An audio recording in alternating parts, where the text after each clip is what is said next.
Mi esposo iba al banco cada martes durante 38 años. Cuando murió, descubrí el porqué y me quedé paralizada. Lo que encontré en esa caja de seguridad destruyó todo lo que creí sobre nuestro matrimonio. Cada documento era una mentira. Cada firma falsificada era una traición. Y la carta que dejó cambió mi vida para siempre. Pero antes de continuar, asegúrate de ya estar suscrito al canal y escribe en los comentarios. ¿Desde dónde estás viendo este video? Nos encanta saber hasta dónde están llegando nuestras historias. Martes, siempre martes. Durante 38 años de matrimonio, mi esposo Javier salía de casa a las 2 de la tarde en punto. Lluvia, sol, frío, calor, no importaba. Tomaba las llaves de su coche, se ajustaba la corbata en el espejo del recibidor, me daba un beso en la frente y siempre decía las mismas palabras. Voy a resolver unas cosas en el banco, mi amor. Regreso pronto. Y yo nunca lo cuestioné. ¿Por qué lo haría? Javier era ingeniero civil, metódico, organizado como un reloj suizo. El tipo de hombre que planeaba todo con meses de antelación. Nuestras cuentas se pagaban al día, sin retrasos. Nunca recibimos una carta de cobro. Nunca tuvimos un historial crediticio malo. Él se encargaba de todo con una eficiencia que yo admiraba. Siempre me decía, relájate, Sofía, deja que yo me encargue de la parte aburrida del dinero. Tú cuida la casa, a los muchachos, y yo cuido las finanzas. Y aquello me parecía justo, una división de tareas, un acuerdo silencioso entre marido y mujer. Yo confiaba en él como confío en que el sol saldrá mañana. Éramos un equipo. Al menos eso creí durante todos estos años. Javier fue el hombre que sostuvo mi mano en el nacimiento de nuestros 2 hijos. El hombre que lloró conmigo en el funeral de mi madre. El hombre que bailó conmigo en la graduación de Sebastián y en la boda de Mariana. ¿Cómo podía desconfiar de él? El último martes de su vida fue igual a todos los demás. Era marzo, un día cálido y sofocante. Salió a las 2 en punto, como siempre. Le di un beso antes de que se fuera, le arreglé el cuello de la camisa y le dije, «Maneja con cuidado». Él sonrió, con esa sonrisa que conocía desde hacía casi 40 años, y respondió, «Siempre lo hago, mi amor». Fui a hacer compras al mercado. Estaba en el pasillo de las frutas, eligiendo naranjas, cuando mi celular sonó. Era Sebastián, nuestro hijo mayor. Su voz sonaba extraña, demasiado controlada, como si estuviera sosteniendo algo muy pesado y tratando de no dejarlo caer. «Mamá, tienes que venir al hospital, ahora». Mi corazón se aceleró. Sentí que mis manos se enfriaban. «¿Qué pasó? ¿Es Mariana? ¿Los nietos?» «Es papá. Se sintió mal en la oficina. Se desmayó. Por favor, ven rápido». Dejé todo en el carrito. Las naranjas, las compras, mi bolso casi cayéndose. Corrí al estacionamiento. Mis manos temblaban tanto que casi no pude meter la llave en el encendido. El hospital estaba a 15 minutos de casa, en la colonia Roma. Conduje en 10, pasándome semáforos en amarillo, rezando en voz baja. Sebastián me esperaba en el pasillo de urgencias. Cuando lo vi de lejos, lo supe. Lo supe incluso antes de que hablara. Su rostro estaba gris, sus ojos rojos, sus hombros caídos. Cuando me vio, bajó la cabeza. No necesitó palabras. Yo ya lo sabía. «Mamá, lo siento mucho». Papá no resistió. Javier había muerto. Infarto fulminante. 59 años. Saludable. Activo. Salía a caminar todas las mañanas. No fumaba. Bebía socialmente. Y de repente, muerto. Cayó en la oficina, frente a sus colegas, y cuando la ambulancia llegó, ya era demasiado tarde. No lloré en el momento. Me quedé allí parada, mirando a Sebastián, tratando de procesar esa información. Mi esposo estaba muerto. El hombre con quien compartí una cama durante 38 años. El padre de mis hijos, muerto. Todos encontraron extraño que no llorara.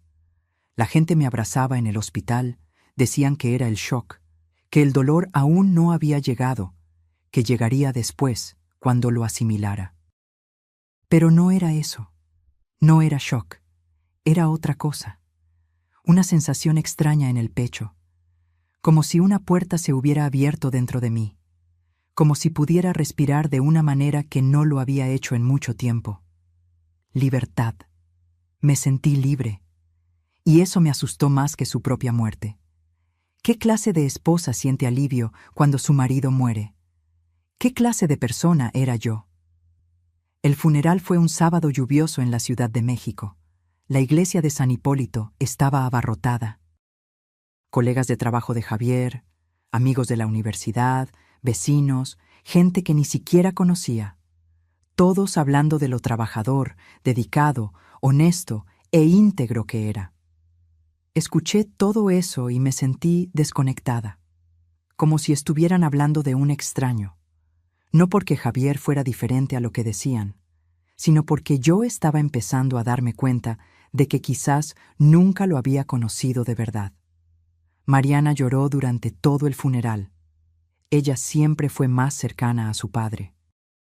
La consentida de papá. Sebastián estaba más contenido, pero vi las lágrimas escurrir cuando cerraron el ataúd. ¿Y yo? Yo estaba allí, de negro, aceptando las condolencias, agradeciendo a la gente que traía comida, flores, palabras vacías de consuelo. Pero por dentro, solo sentía ese vacío extraño. El lunes siguiente, 2 días después del entierro, llegó una carta. Sobre blanco. Mi nombre escrito a máquina con letras negras. Sin remitente. Abrí sin pensarlo mucho. Dentro había una hoja de papel con membrete del Banco de México. Leí una vez. Luego leí de nuevo, más despacio, tratando de entender. Estimada señora Sofía Rangel, lamentamos profundamente el fallecimiento de su esposo, Javier Rangel. Conforme a los registros de nuestro sistema, usted figura como cotitular de la Caja de Seguridad número 1847. El alquiler de la caja está pagado hasta el mes de diciembre del presente año. Solicitamos que se ponga en contacto con nosotros lo antes posible para programar el acceso al contenido. Atentamente, Gerencia del Banco de México. Me quedé mirando ese papel sin entender. ¿Caja de seguridad? ¿Qué caja de seguridad? Javier nunca había mencionado nada sobre una caja. En 38 años de matrimonio, ni una palabra, ni una alusión, nada. Llamé al banco de inmediato, manos temblando, corazón acelerado.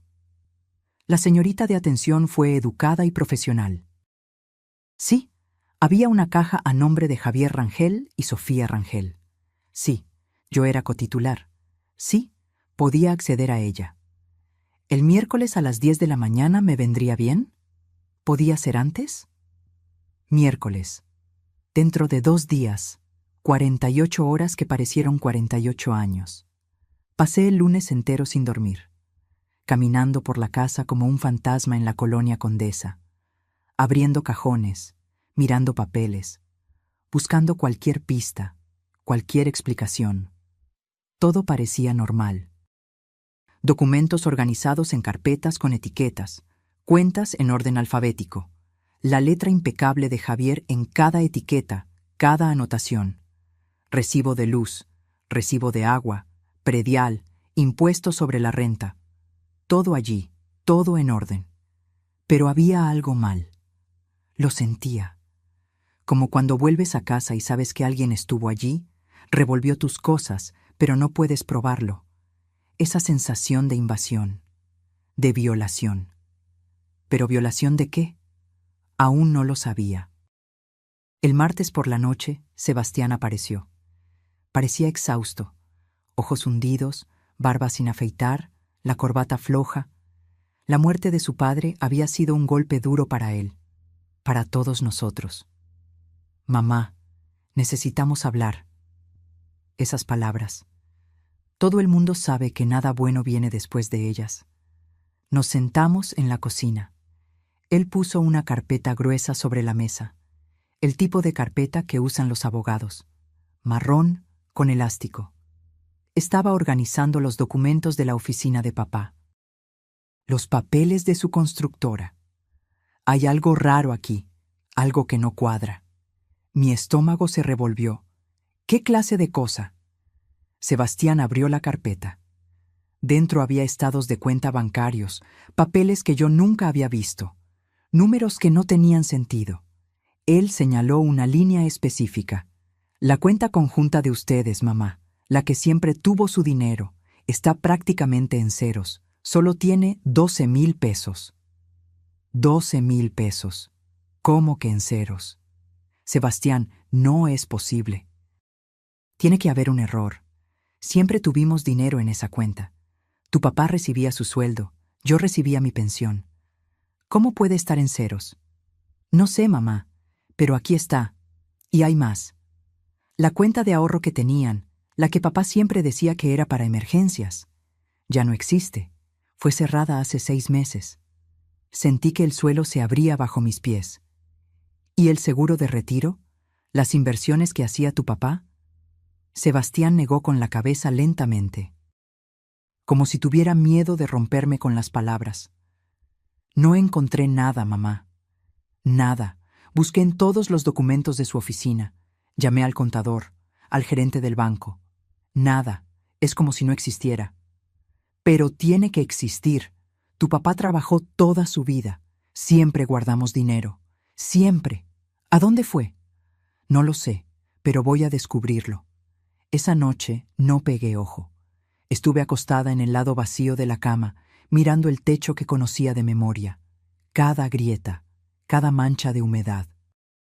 Pensando en los martes, en los 38 años de martes. Voy a resolver unas cosas en el banco. ¿Qué estaba resolviendo?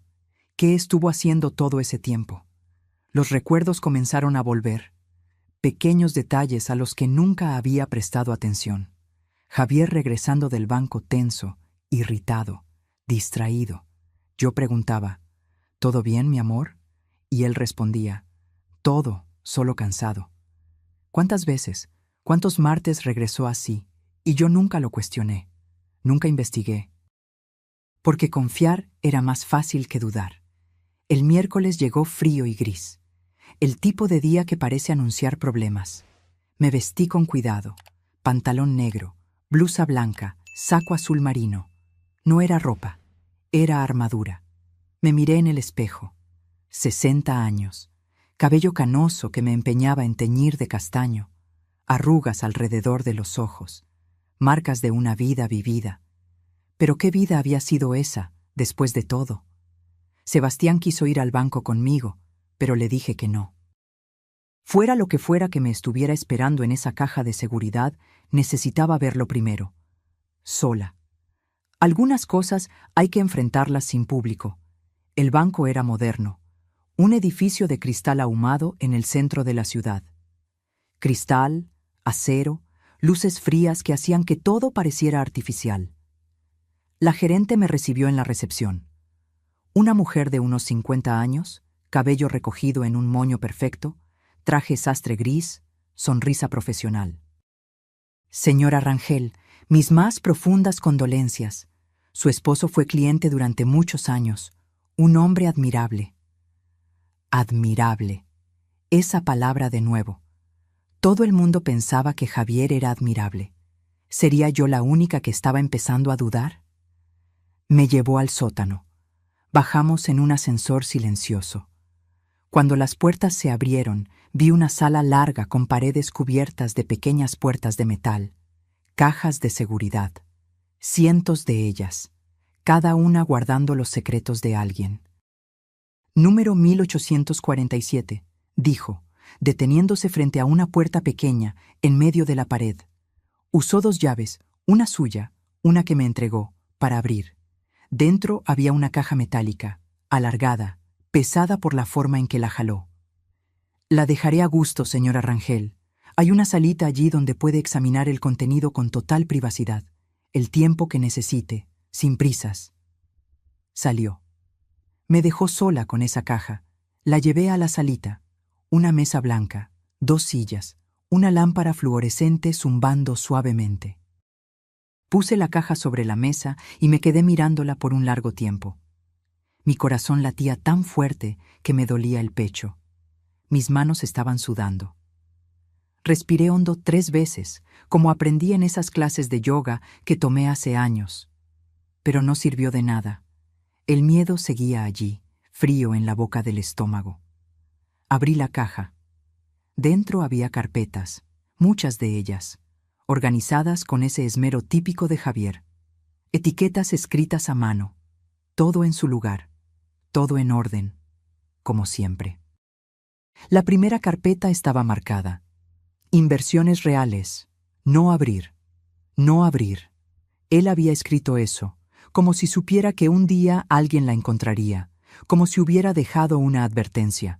Pero abrí, claro que abrí. Lo que vi me quitó el aliento. Páginas y más páginas de pérdidas. Acciones que se desplomaron, empresas que quebraron, negocios que nunca funcionaron, inversiones en startups que desaparecieron, aplicaciones en fondos que se hicieron polvo, cientos de miles de pesos perdidos. Pero no eran cuentas que yo conocía.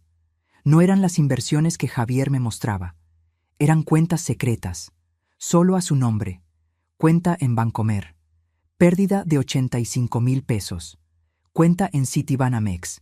Pérdida de 120,000 pesos. Cuenta en una casa de bolsa de la que nunca había oído hablar. Pérdida de 210,000 pesos. Los números bailaban frente a mí. ¿Cuánto dinero era aquello? ¿Cuánto de nuestra vida había sido tirado a la basura? La segunda carpeta era aún peor. Mucho peor. Préstamos. Urgente. Abrí con manos que ya temblaban incontrolablemente. Préstamos, 3 de ellos. Todos usando nuestra casa como garantía. La casa en la que habíamos vivido durante 40 años, en la colonia del Valle. La casa donde crié a mis hijos. La casa donde planté rosales en el jardín, donde pinté cada habitación, donde guardé cada recuerdo. Javier había puesto nuestra casa en riesgo. La había usado como garantía para conseguir dinero. Y yo no sabía nada, ni una palabra. Ni una conversación. Primer préstamo, 110,000 pesos. Segundo préstamo, 120,000 pesos. Tercer préstamo, 90,000 pesos. Deuda total, 320,000 pesos. Sobre nuestra casa, mi casa. Mis manos temblaban tanto que casi dejo caer la carpeta. El aire parecía haberse esfumado de esa salita. No podía respirar bien. La sala parecía estar girando. Me apoyé en la mesa, cerré los ojos, intenté concentrarme. Pero los números seguían allí, quemando detrás de mis párpados. 320,000 pesos. La tercera carpeta me destruyó por completo. Tarjetas de crédito. SRR. SRR Sofía Rangel Robles. Mi nombre de soltera, mi nombre completo. Abrí la carpeta. Tarjetas de crédito. 15 de ellas, todas a mi nombre, cuentas que nunca abrí, tarjetas que nunca vi, pero ahí estaban, mi nombre completo, mi CURP, mi fecha de nacimiento, mi firma. Solo que no era mi firma, era parecida, muy parecida, pero no era mía, era falsificada. Javier había falsificado mi firma. Mi propio marido me había robado la identidad. Revisé cada tarjeta, una por una, con manos que ya no dejaban de temblar. Banco Azteca, límite de 10,000, excedido en 12,000. Santander, límite de 15,000, excedido en 17,000. HSBC, límite de 8,000, excedido en 9,000. Y así sucesivamente. 15 tarjetas, todas excedidas, todas con intereses acumulados, todas con mi nombre, mi CURP, mi supuesta firma. Deuda total en las tarjetas, 110,000 pesos. Todo a mi nombre, todo sin yo saberlo. Cada compra, cada retiro, cada pago mínimo, todo hecho por Javier, usando mi nombre, destruyendo mi crédito, convirtiéndome en deudora sin que yo lo supiera. Me quedé sentada allí. ¿Por cuánto tiempo? No sé. Podrían haber sido 10 minutos. Podría haber sido 1 hora. El tiempo se había detenido. Estaba atrapada en esa salita blanca, con esas carpetas abiertas frente a mí, tratando de procesar lo que estaba viendo. tratando de entender cómo el hombre que juró amarme, protegerme, respetarme, me había hecho esto. Todas las preguntas que no hice, todos los documentos que no cuestioné, todas las veces que me dijo, deja que yo me encargue, y yo lo dejé. Porque confiar era más fácil, porque amar era no dudar, porque en 38 años de matrimonio construyes una historia y crees en ella, incluso cuando la historia es mentira. En el fondo de la caja había un sobre, papel crema, grueso, de calidad. Mi nombre escrito a mano por Javier en el frente. Esa letra que conocía tan bien. La letra que escribía notas de amor cuando éramos novios. La letra que firmaba las boletas escolares de los muchachos. La letra que escribió Te amo en cientos de tarjetas de cumpleaños, Navidad, día de San Valentín. Abrí el sobre con manos firmes. El dolor, el shock, todo se había disipado. Lo que quedó fue algo más frío, más nítido. Ira, pura y cristalina. Dentro había una carta, varias páginas escritas a mano. Empecé a leer. Sofía, mi amor, si estás leyendo esto, yo ya morí. Y encontraste la caja, encontraste todo, y ahora lo sabes. Lo siento mucho. Sé que estas palabras son vacías. Sé que las disculpas no son suficientes, pero necesito intentar explicar. Necesito que entiendas, aunque no puedas perdonarme. Continúa. Hace 5 años surgió una oportunidad, una constructora nueva, con proyectos grandes, contratos garantizados con el gobierno, en el nuevo aeropuerto. El dueño era un conocido mío de la universidad. Me llamó para invertir. Dijo que era certeza absoluta, ganancia garantizada. Yo podría triplicar nuestro dinero en 2 años. Pensé en ti, en nosotros, en poder darte una vejez tranquila. Viajes, a Cancún, confort, seguridad. Él seguía. Puse todo lo que teníamos, todos los ahorros, el seguro de retiro, las inversiones, todo. Pensé que en 6 meses doblaría el dinero y tú nunca necesitarías saber el riesgo que corrí.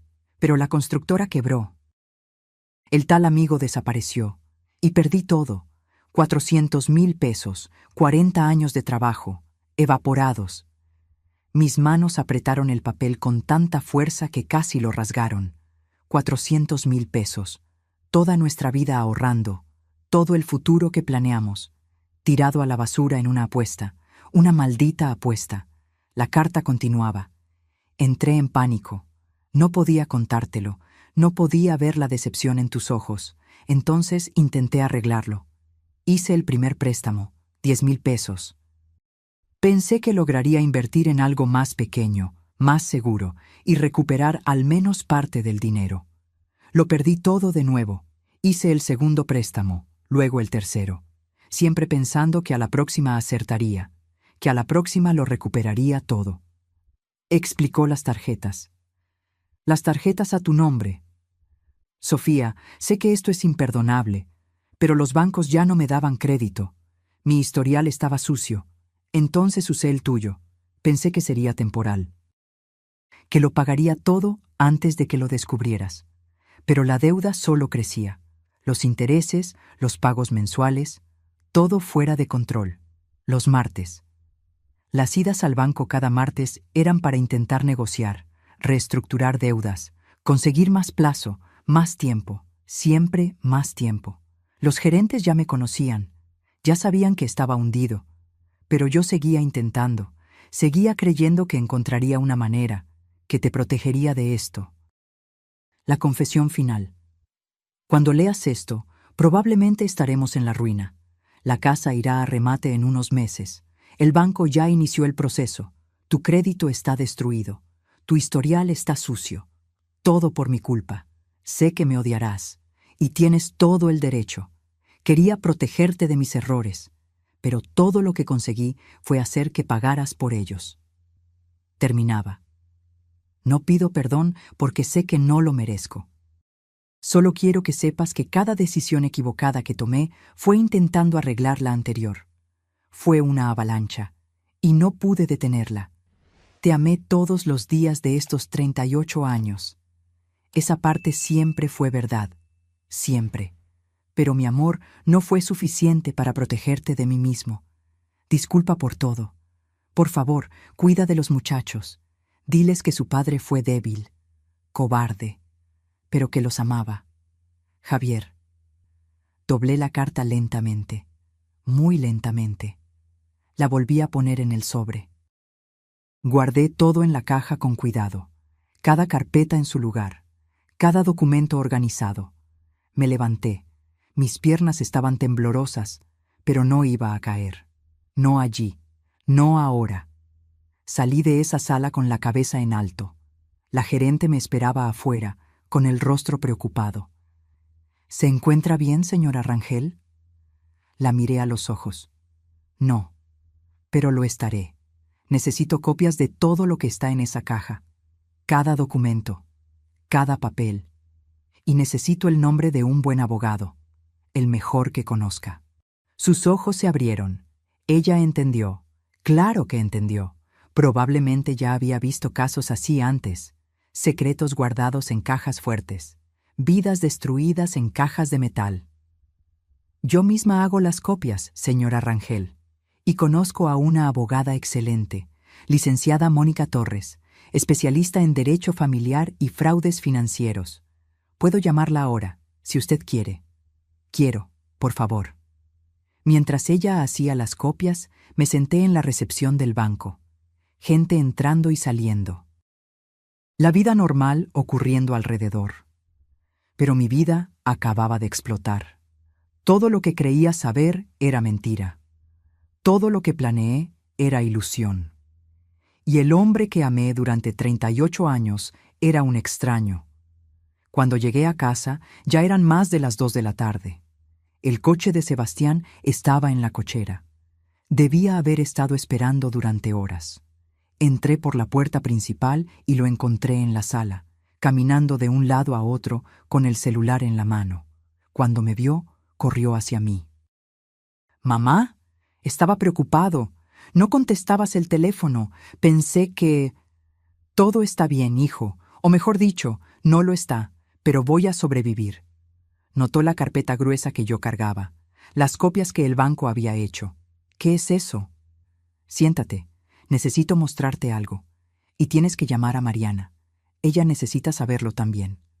Sebastián llamó a su hermana. Ella llegó en media hora, los ojos aún hinchados de tanto llorar. Desde el funeral, Mariana no dejaba de llorar.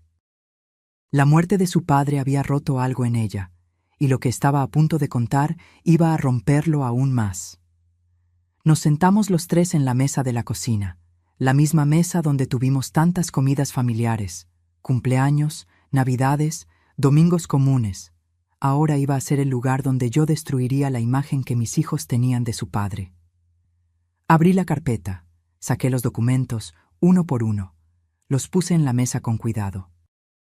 Esto es lo que encontré en la caja de seguridad que su padre mantuvo en secreto durante años. Quizás décadas. No sé con certeza. Sebastián tomó el primer documento. Las inversiones perdidas. Vi cómo su rostro cambiaba de color mientras leía. Mariana miraba por encima de su hombro, sin entender al principio. Luego entendiendo. Luego poniéndose pálida. ¿400,000 pesos? Susurró Sebastián. ¿Papá perdió 400,000 pesos? No. Él tiró a la basura 400,000 pesos. En inversiones arriesgadas, sin consultarme, sin decirme, todo a escondidas. Le mostré los préstamos. Usó nuestra casa como garantía. 3 veces, 320,000 pesos de deuda. La casa donde crecieron, donde está cada recuerdo nuestro, la puso en riesgo. Mariana comenzó a llorar. No. Papá no haría eso. Tiene que haber un error, alguna explicación. Puse las tarjetas de crédito en la mesa. 15 estados de cuenta, mi nombre en todos. Falsificó mi firma. Abrió tarjetas de crédito a mi nombre. 110,000 pesos de deuda. Todo a mi nombre. Mi CURP. Mi crédito destruido. Sebastián se puso blanco, completamente blanco. Esto es un delito. Esto es robo de identidad. Lo sé. ¿Pero por qué? ¿Por qué haría esto papá? Le entregué la carta. Lee, él lo explicó todo, o intentó explicarlo. Sebastián leyó en voz alta. Cada palabra era una puñalada. Mariana lloraba más fuerte con cada frase. Cuando terminó, se hizo un silencio pesado. El tipo de silencio que viene después de una explosión. «Mamá», dijo Sebastián finalmente, con la voz embargada, «esto es muy malo, muy, muy malo. La casa, tus ahorros, tu crédito, todo fue destruido». «Lo sé». «¿Cómo es que estás tan tranquila?» Lo miré. A los dos, mis hijos, que aún eran inocentes en la mañana, que se despertaron pensando que su padre era un héroe, y ahora sabían la verdad. Porque la rabia no va a resolver nada ahora. Necesito un plan, necesito estrategia, necesito luchar. Y ustedes dos van a ayudarme. Mariana negó con la cabeza, aún llorando. No puedo creerlo, no puedo. Papá, él siempre fue ¿tan qué? ¿Tan confiable? ¿Tan honesto? Pues sí, hija, yo también lo creía. Pero la verdad es esta, y cuanto antes la aceptemos, antes podremos empezar a arreglarlo. Esa noche no pude dormir de nuevo. Estaba exhausta, pero mi mente no paraba. Repasaba los últimos años, buscando señales que me perdí, pistas que ignoré, y encontré varias. Javier enojándose cuando preguntaba por dinero. «Déjalo, Sofía, yo sé lo que estoy haciendo». Javier cambiando de tema cuando yo hablaba de la jubilación. «Hablamos de eso después». Javier saliendo nervioso los martes, regresando tenso, bebiendo más de lo normal. Las señales estaban allí. Yo fui quien eligió no verlas, o él era demasiado bueno escondiéndolas. Probablemente ambas cosas. A la mañana siguiente, Mariana apareció temprano, sin avisar. Tocó a la puerta a las 7 de la mañana. Cuando abrí, entró como un huracán. «Mamá, no podemos hacer esto». ¿Hacer qué? Destruir la memoria de papá, demandar a los bancos, decir que cometió delitos. No podemos. Respiré hondo. «Mariana, no voy a quedarme con casi $500,000 de deuda para proteger la memoria de un hombre que me mintió durante años. Pero era nuestro padre, te amaba. Y también me robó. Las dos cosas pueden ser ciertas». Comenzó a llorar de nuevo. «La gente hablará. Nos juzgarán. Dirán cosas horribles sobre él, sobre nosotros. Y lo harán. Pero prefiero que digan la verdad a vivir en una mentira». Salió dando un portazo. Sebastián llamó una hora después diciendo que su hermana estaba inconsolable, que yo necesitaba tener paciencia con ella, que lo entendería. Pero yo no estaba tan segura. La abogada, licenciada Mónica Torres, me recibió un lunes. Oficina en el centro, moderna, ventanas grandes con vista a toda la ciudad. Era una mujer de unos 40 años, cabello corto, traje sastre negro, mirada directa y firme. El tipo de mujer que no acepta tonterías. Le conté todo. No omití ningún detalle. Las inversiones, los préstamos, las tarjetas, las firmas falsas, la carta confesándolo todo. Ella escuchaba sin interrumpir, tomando notas en una tableta. Cuando terminé, se recostó en la silla y me miró por un largo momento. «Señora Rangel, seré completamente directa con usted. Este es uno de los peores casos de abuso financiero conyugal que he visto en mi carrera. Y he visto muchos. Muchos». La palabra quedó suspendida en el aire entre nosotras. Abuso. Su marido destruyó sistemáticamente su seguridad financiera a lo largo de años. Esto no es mala gestión de dinero. Esto no es un error de juicio.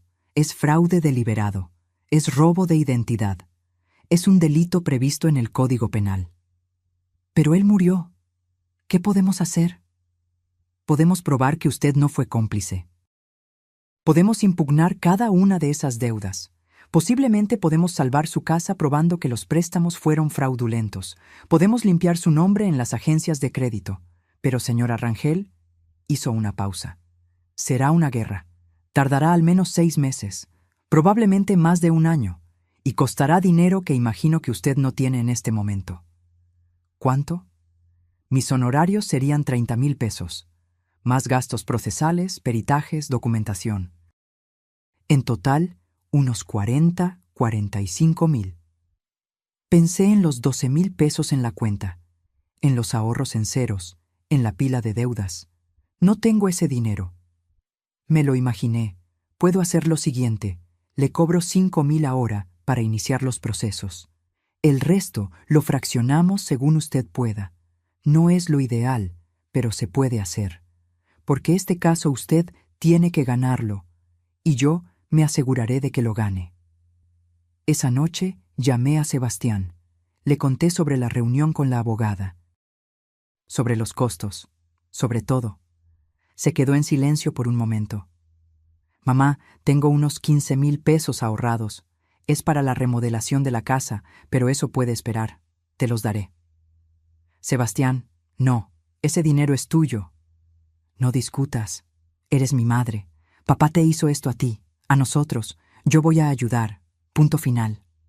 Lloré por teléfono. Por primera vez desde que Javier murió, lloré de verdad, no de dolor, de gratitud. Mariana, por otro lado, todavía no me hablaba. Me envió un correo electrónico corto y frío. Mamá, necesito espacio. No puedo lidiar con la forma en que estás destruyendo la memoria de papá. Lo siento. Sebastián dijo que eventualmente lo entendería, que solo necesitaba tiempo. Pero yo había visto este patrón antes, en otras familias, en otros casos. La persona que se niega a creer la verdad, la que prefiere la mentira cómoda a la verdad dolorosa. Las semanas siguientes fueron un huracán de papeleo. La licenciada Mónica era eficiente como una máquina.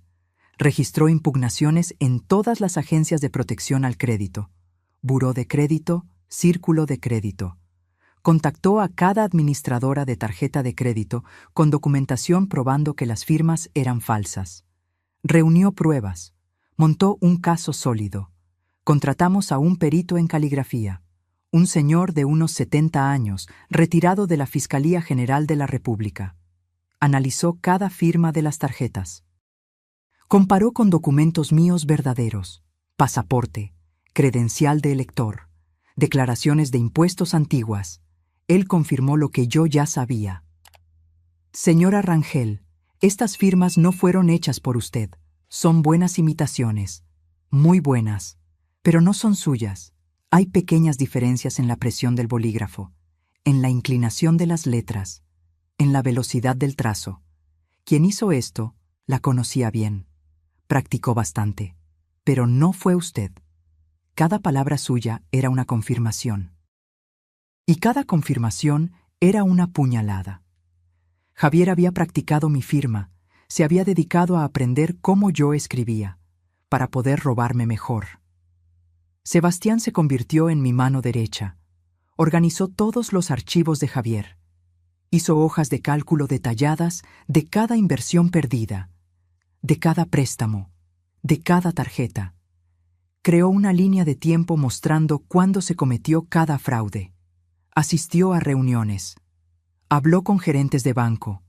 Investigó como perro rastreando hueso. Una noche, estábamos sentados en la mesa de la cocina, rodeados de papeles, cuando él me miró con una expresión extraña. Mamá, necesito contarte algo que nunca te conté. Dejé el bolígrafo. Mi estómago se encogió. Dime. Hace unos 3 años, papá me buscó. Me dijo que tenía una increíble oportunidad de inversión. Una constructora, contratos garantizados, ganancia segura en 6 meses. Quería que yo invirtiera 50,000 pesos con él. Mi corazón se hundió. Sebastián, por favor, dime que no le diste ese dinero. Casi lo hago, mamá, casi. Tenía 50,000 ahorrados. Eran mis ahorros de años, para dar el enganche de un apartamento más grande, para la universidad de mis hijos en el futuro. Y papá habló con tanta certeza, con tanto entusiasmo. Dijo que en 6 meses yo tendría 100,000. Respiró hondo, pero Juliana no lo creyó, mi esposa. Ella dijo, si es tan garantizado, si es tan seguro, ¿por qué tu papá necesita nuestro dinero? ¿Por qué no usa su propio dinero? Peleamos feo por eso. Me enojé mucho con ella. Pensé que estaba desconfiando de mi padre sin motivo, pero ella no cedió. Dijo, o eliges invertir con tu papá, o sigues casado conmigo, pero las dos cosas no se pueden. Entonces le dije que no a papá. Sebastián me miró con ojos asombrados, llenos de culpa. Creo que ya estaba hundido en esa época. Creo que la constructora ya había quebrado. Creo que estaba desesperado, tratando de usar mi dinero para cubrir sus propios errores. Si yo hubiera dicho que sí, habríamos perdido todo también.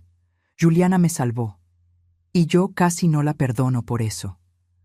Sostuve su mano sobre la mesa. Pero no invertiste. Gracias a Dios que no invertiste. ¿Y sabes lo que me dice eso? Que tu padre se estaba ahogando. Y la gente que se ahoga se agarra de cualquier cosa, cualquier persona, incluso si hunde a todos juntos. ¿Crees que habría continuado pidiendo dinero a otras personas, a sus amigos, a sus parientes? Creo que estaba haciendo cualquier cosa para mantenerse a flote, y cuando estamos en ese estado, perdemos la noción de lo correcto y lo incorrecto, o elegimos ignorarla. 3 meses después de la muerte de Javier, tuvimos nuestra primera victoria. 2 administradoras de tarjetas de crédito acordaron que las firmas eran falsificadas. Eliminaron las deudas de mi reporte de crédito. 23,000 pesos de deuda borrados. No era todo, ni cerca de todo, pero era una prueba de que la verdad podía vencer, aunque lentamente. Mariana todavía no me hablaba.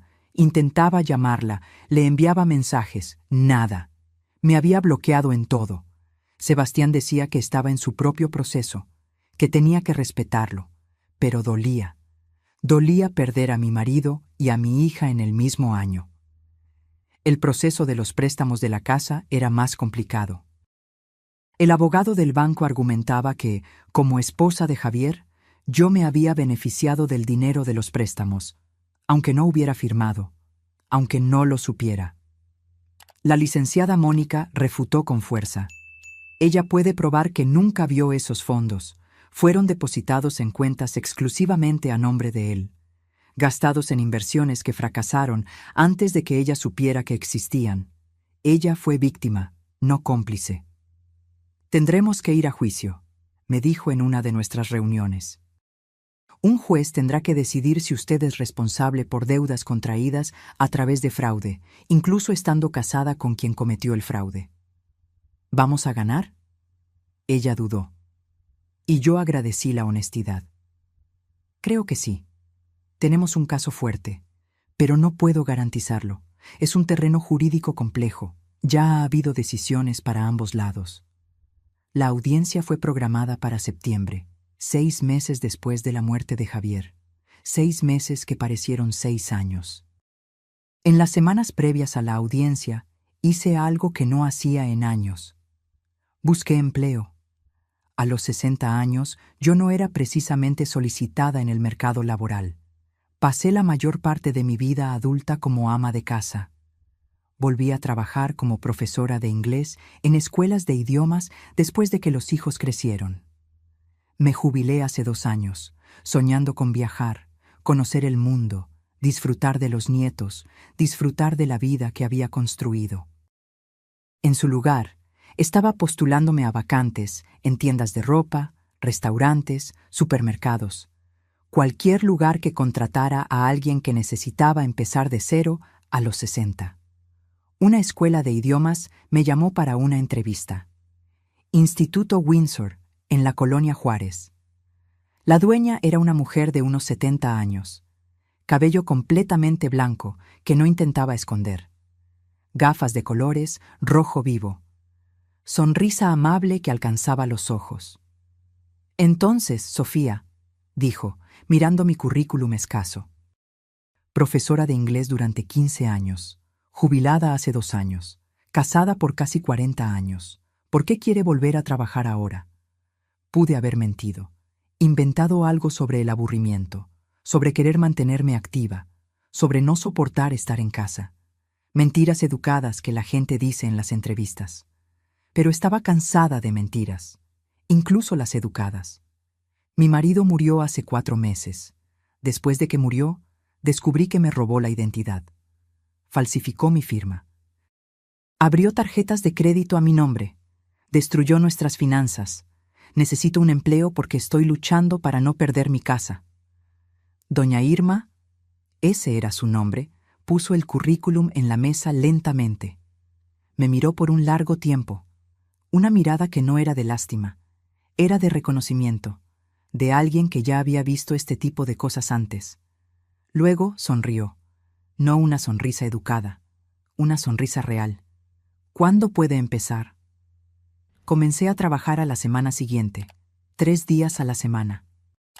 Lunes, miércoles y viernes, de las 2 a las 6 de la tarde. El sueldo no era alto, 18,000 pesos al mes. Pero era algo. Más importante, me daba un lugar a donde ir. Un propósito más allá de solo sobrevivir cada día. Me gustaba enseñar, siempre me gustó. Me gustaba ver el momento en que algo hacía clic en la cabeza del alumno. Cuando finalmente entendían la diferencia entre present perfect y simple past. Cuando lograban formar una frase completa. Cuando comenzaban a pensar en inglés, no traduciendo palabra por palabra. Doña Irma y yo nos hicimos amigas rápidamente. Ella también tenía una historia. Todo el mundo la tiene. Una tarde, mientras organizábamos libros en la sala de profesores, me contó. Estuve casada durante 12 años, dijo. Terminé el matrimonio hace 30 años, la mejor decisión de mi vida. ¿Por qué? Él no era deshonesto con el dinero, al menos no que yo sepa, pero era deshonesto con todo lo demás. Otras mujeres, otras vidas, otras versiones de sí mismo. Cada día era una persona diferente, dependiendo de quién estuviera mirando. Ella arregló una pila de gramáticas. Cuando finalmente me fui, ¿sabes lo que la gente me dijo? Que estaba exagerando, que todos los matrimonios tienen problemas, que debería esforzarme más, ir a terapia de pareja, ser más comprensiva, más paciente, más tolerante. Me miró. ¿Pero sabes lo que aprendí? La gente que te dice que te esfuerces más, generalmente, es la que nunca tuvo que esforzarse de verdad, que nunca tuvo que elegir entre mantener viva la mentira o salvar su propia vida. Sus palabras se quedaron conmigo, porque era exactamente eso lo que yo estaba haciendo, salvando mi propia vida. Aunque costara la memoria de Javier, aunque costara mi relación con Mariana, aunque costara todo. La audiencia en el tribunal fue un jueves, septiembre, frío. Lluvia amenazando todo el día pero sin caer de verdad. Sebastián fue conmigo. Vestimos ropa formal, él de traje, yo de conjunto azul marino, como si fuéramos a una boda, no a una guerra. Mariana no respondió mi invitación, ni por mensaje, ni por correo electrónico. Silencio total. La noche anterior, envió un mensaje corto a través de Sebastián. No puedo ver que le hagas esto al nombre de papá. Lo siento. Le respondí a través de Sebastián también. Lo entiendo. Te amo de todos modos. El tribunal era más pequeño de lo que imaginaba. No como en las películas. No tenía esa grandiosidad. Era una sala común. Sillas de plástico, mesa de madera, bandera de México en una esquina, aire acondicionado ruidoso. El juez era un hombre de unos 60 años, cabello canoso, gafas de montura gruesa, expresión seria, pero no hostil. Se llamaba licenciado Carlos Eduardo Alarcón.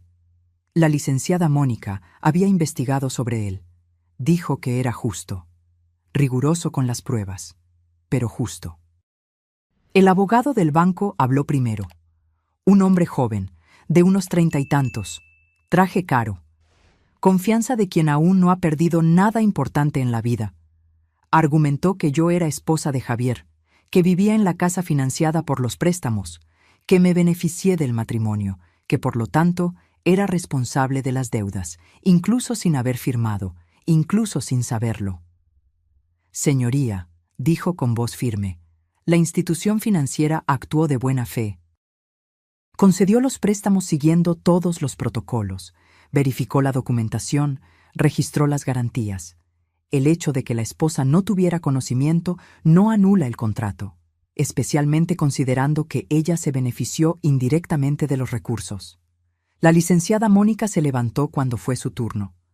Era más pequeña que el abogado del banco, pero cuando habló, llenó la sala. Señoría, con todo respeto, mi clienta no se benefició de nada. Los montos de los préstamos fueron depositados en cuentas exclusivas del difunto esposo. Cuentas que ella desconocía. Fueron gastados en inversiones que fracasaron. Inversiones que ella nunca autorizó, nunca supo, nunca participó. Mostró las firmas falsificadas. Aquí está el dictamen del perito de la Fiscalía, retirado con 30 años de servicio, confirmando categóricamente: estas no son firmas de Sofía Rangel, son falsificaciones. Buenas falsificaciones, pero falsificaciones. Mi clienta fue víctima de un delito, robo de identidad cometido por su propio marido. Mostró la carta de Javier. Y aquí está la confesión del propio autor del fraude, admitiéndolo todo. Cada deuda, cada falsificación, cada mentira. Esto no es negligencia conyugal, señoría. Es un delito. El juez pidió un receso.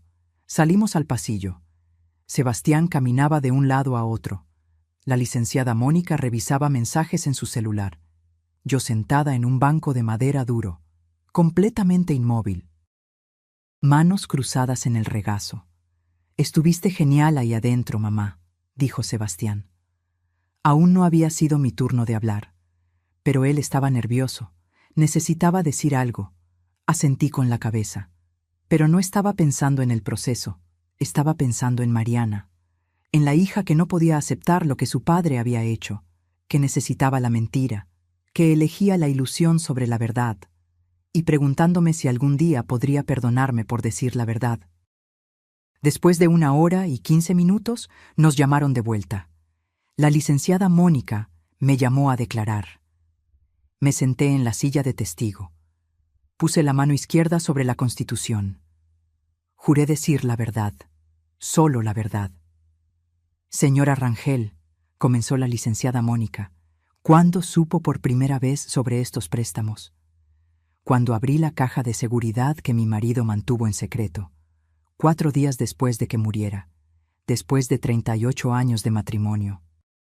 ¿Su marido alguna vez mencionó hacer préstamos usando la casa de ustedes como garantía? Nunca. ¿Usted recibió algún dinero de estos préstamos? No, ni un centavo.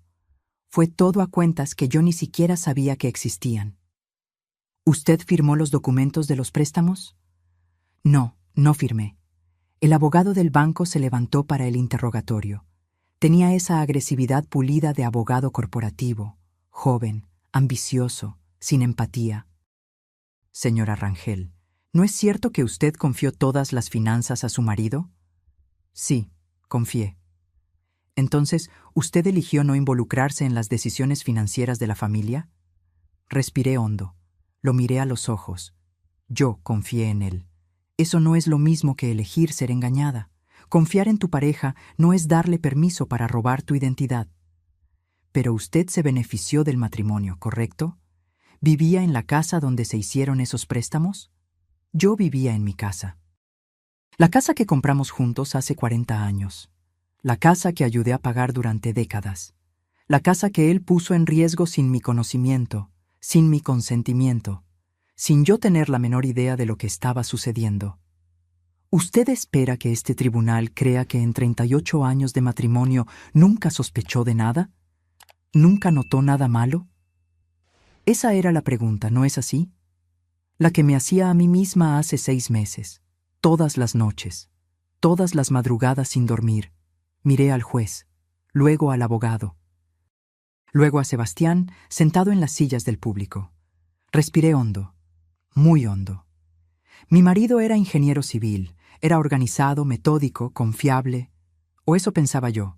Escondió sus errores detrás de una fachada de competencia, detrás de mi confianza, detrás de 38 años, creyendo que amar significaba no cuestionar, no dudar, no fiscalizar las cosas que él me decía que no me preocupara. Hice una pausa. Escondía los estados de cuenta bancarios. desviaba la correspondencia. Interceptaba llamadas de cobro. Creó todo un sistema para mantenerme en la oscuridad. Y funcionó. Porque yo confié. Porque en 38 años nunca me había dado un motivo para no confiar. Otra pausa. ¿Fui ingenua? Probablemente. ¿Fui tonta? Tal vez. Pero la ingenuidad no es consentimiento para el fraude. Ser tonta no significa que yo autoricé que él destruyera mi vida financiera. El abogado intentó continuar, pero el juez levantó la mano. He escuchado suficiente. Voy a analizar las pruebas y daré mi decisión. Más receso. Esta vez 2 horas, 2 horas eternas. Sebastián compró café en la cafetería del juzgado. Café horrible, aguado, frío. Pero lo bebimos de todos modos. Porque necesitábamos hacer algo con las manos, con la ansiedad. La licenciada Mónica estaba confiada. Su testimonio fue perfecto, verdadero, humano, y tenemos pruebas sólidas. Creo que vamos a ganar. ¿Y si no ganamos? Entonces apelamos, vamos al Tribunal Superior. Pero no será necesario. Confíe en mí. Cuando nos llamaron de vuelta, el juez ya estaba sentado. Tenía una pila de documentos enfrente. Nuestro caso, nuestra vida, reducida a papeles. Analicé todas las pruebas presentadas, comenzó. Voz grave, pausada. Las firmas falsificadas, el dictamen pericial categórico, el testimonio emocionado pero consistente de la demandada, y principalmente la confesión escrita del propio difunto, admitiendo cada acto fraudulento. Miró al abogado del banco. Aunque entiendo la posición de la institución financiera en relación con el beneficio conyugal, no puedo ignorar las evidencias claras y abundantes de fraude sistemático cometido sin el conocimiento o consentimiento de la señora Rangel. Golpeó el mazo. Un golpe seco que resonó en la sala pequeña. Estoy decidiendo a favor de la demandada. Los préstamos fueron contraídos mediante fraude. Son, por lo tanto, nulos. Las hipotecas sobre el inmueble quedan canceladas.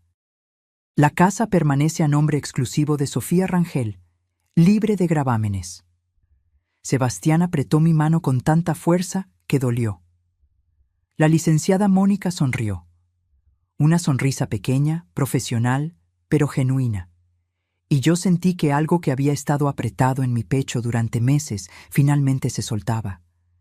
Habíamos ganado. La casa estaba a salvo.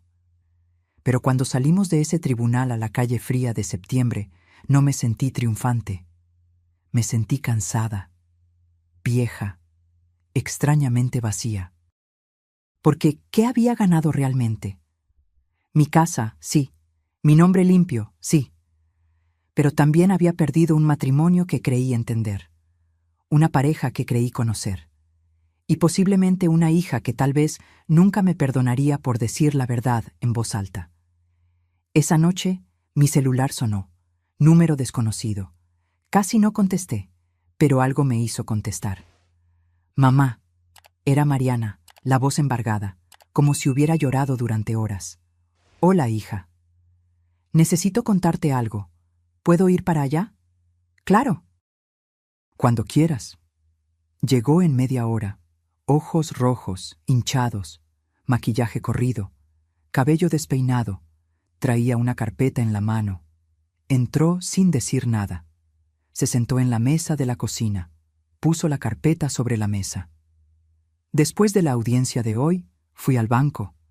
Pedí ver todos los registros de papá, esos que le mostraste a la abogada, esos del proceso. Quería probar que estabas equivocada, que había algún error, alguna explicación diferente. Respiró hondo, la voz temblorosa. Pero no estabas equivocada, estaba todo allí, todo lo que dijiste, cada documento, cada falsificación, cada mentira, y había más, mamá, mucho más. Mi estómago se encogió. ¿Más? Tenía tarjetas de crédito a mi nombre también. Abrió la carpeta, sacó estados de cuenta, 5 tarjetas diferentes. Yo nunca abrí esas tarjetas, nunca las vi, nunca lo supe, pero están aquí, a mi nombre. Mi CURP, mi firma, solo que no es mi firma. ¿Cuánto? 28,000 pesos. Mi crédito está destruido. Fui a comprar un refrigerador a meses sin intereses la semana pasada. Me lo negaron. Dijeron que mi historial estaba sucio y yo ni siquiera lo sabía. Ah, Javier. Incluso muerto, sus secretos seguían apareciendo, como bombas enterradas esperando explotar. Mariana, lo siento mucho. Tanto. Yo soy la que debió haberte creído. Debí haberte escuchado. Pero no podía imaginar a papá haciendo esto. Era mi papá, ¿sabes? Me enseñó a andar en bicicleta. Me ayudó con la tarea de matemáticas. Me llevó al altar en mi boda. Lloró cuando nacieron mis hijos. ¿Cómo esa persona podía ser también esta otra persona que robó mi identidad? Sostuve sus manos sobre la mesa. Las dos personas eran reales, el buen padre y el hombre que tomó decisiones terribles. Las personas no son solo una cosa, son complejas, contradictorias. Pueden amarte de verdad y aún así lastimarte profundamente. Comenzó a llorar, un llanto profundo, de esos que vienen del fondo del alma. Y yo me levanté, rodeé la mesa, abracé a mi hija, la dejé llorar en mi hombro como lo hacía cuando era pequeña, y se caía del columpio. Nos quedamos así por mucho tiempo. La licenciada Mónica ayudó a Mariana de la misma forma que me había ayudado a mí. Registró las impugnaciones, contactó a las agencias de crédito, montó el caso. El peritaje confirmó. No eran firmas de Mariana, eran falsificaciones hechas por Javier. Sebastián reunió a la familia, nosotros tres. Sentados en mi sala, rodeados de documentos, haciendo planes, reconstruyendo. Vamos a superar esto, dijo Sebastián, juntos, como familia. Y yo le creí, no porque sería fácil, no porque sería rápido, sino porque finalmente estábamos diciendo la verdad, finalmente viendo con claridad, finalmente no fingiendo que el silencio significaba paz. La escuela de idiomas se convirtió en mi refugio, más que trabajo. Era donde me sentía útil, donde tenía un propósito.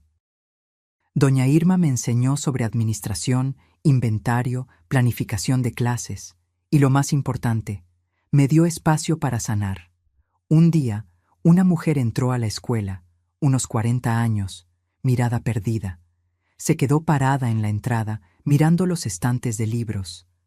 ¿Puedo ayudarla?, pregunté. Ella dudó, mucho. Luego dijo en voz baja, ¿tienen material sobre abuso financiero en el matrimonio? Mi corazón se apretó. La llevé a una pequeña sección de libros de autoayuda. Tomé 3 títulos, los puse en sus manos, y por impulso le dije, tengo experiencia personal con eso. Si quiere conversar, estoy aquí. Me miró sorprendida. ¿En serio? Muy en serio. Hablamos por más de 1 hora. Su historia era diferente a la mía en los detalles. Pero el patrón era aterradoramente igual. Marido controlando todo el dinero, diciendo que ella no entendía de finanzas, que él se encargaba de todo, aislándola de la información, de las decisiones, de su propia vida financiera. Me siento loca, dijo, como si estuviera inventando cosas, viendo problemas donde no los hay. No está loca. Si algo se siente mal, probablemente está mal. Confíe en su instinto. Cuando se fue, me abrazó. Gracias por creerme. Mi marido dice que soy paranoica. Mi mamá dice que estoy exagerando. Pero usted me creyó.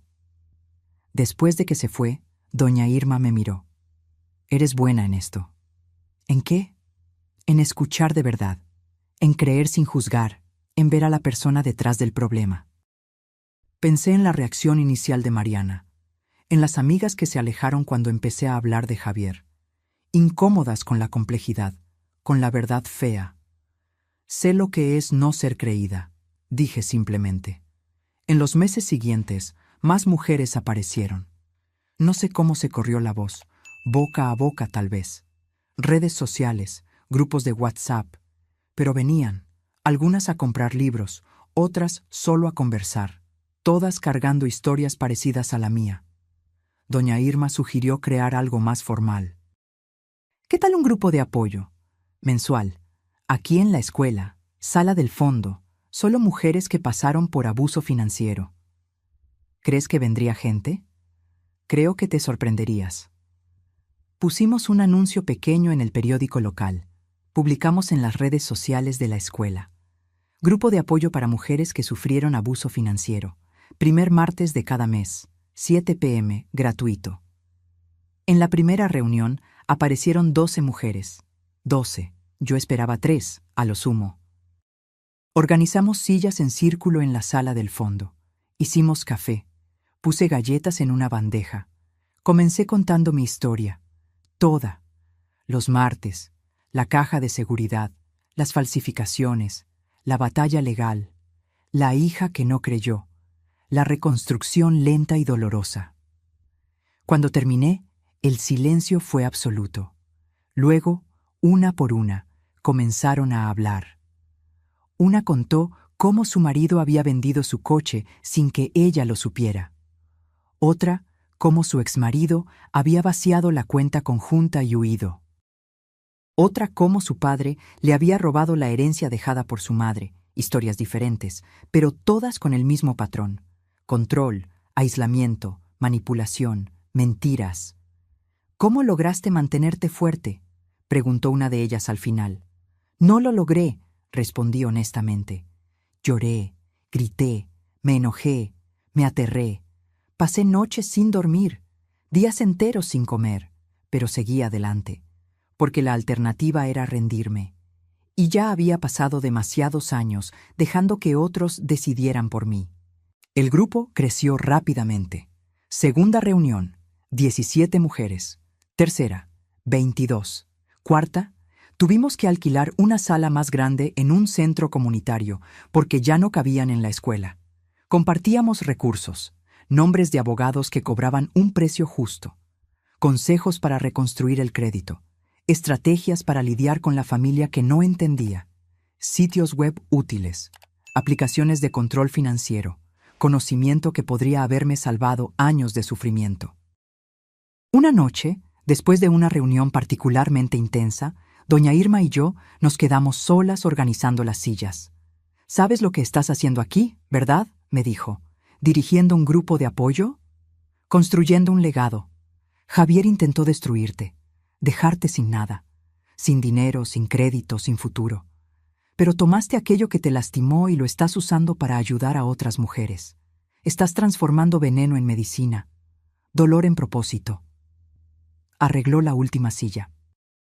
«Esto no es solo supervivencia, Sofía, es transformación, es una revolución silenciosa». Pensé en esa palabra, transformación. Gasté tanta energía tratando de volver a ser quien era antes, tratando de recuperar la vida que Javier me había robado. Pero tal vez ese no era el punto. Tal vez el objetivo era convertirme en alguien nueva, alguien forjada en el fuego de la traición, de la pérdida, del trabajo duro de reconstruir. Un año después de la muerte de Javier, hicimos la reunión de aniversario del grupo. 28 mujeres en círculo. A algunas las conocía íntimamente, otras eran relativamente nuevas. Todas conectadas por el hilo invisible de haber confiado en alguien que rompió esa confianza. Cuando mi marido murió, comencé, pensé que mi vida había terminado. En cierto modo, terminó. La vida que creí tener, el matrimonio en el que creía, el futuro que planeé con tanto cuidado. Todo murió con él. Miré alrededor del círculo, rostros atentos, algunas llorando silenciosamente, otras asintiendo en reconocimiento. Pero algo más nació, no inmediatamente, no fácilmente, sino gradualmente. Una nueva versión de mí, más fuerte, más sabia, más cautelosa, pero también más compasiva, porque ahora sé lo que es ser engañada por alguien que amas. Sé lo que es descubrir que tu vida entera se basaba en mentiras. Continué. Lo que Javier hizo fue incorrecto, legal, moral, éticamente incorrecto. No voy a fingir lo contrario, no voy a suavizarlo, no voy a disculparlo, pero lo que hice después fue mi elección. Pude haberme quedado atrapada en la rabia, en la victimización, en el odio, en su lugar, Elegí seguir adelante, reconstruir y ayudar a otras mujeres a hacer lo mismo. Después de la reunión, una joven se acercó. No debía tener más de 35 años, ojos rojos de tanto llorar. Mi marido se encarga de todo nuestro dinero, dijo. Dice que no soy buena con los números, que no entiendo, que debo dejar que él se encargue, pero algo se siente mal. No sé explicarlo, solo sé que está mal. Sostuve sus manos. Confía en ese presentimiento. Haz preguntas, pide ver las cuentas, los estados de cuenta, las inversiones.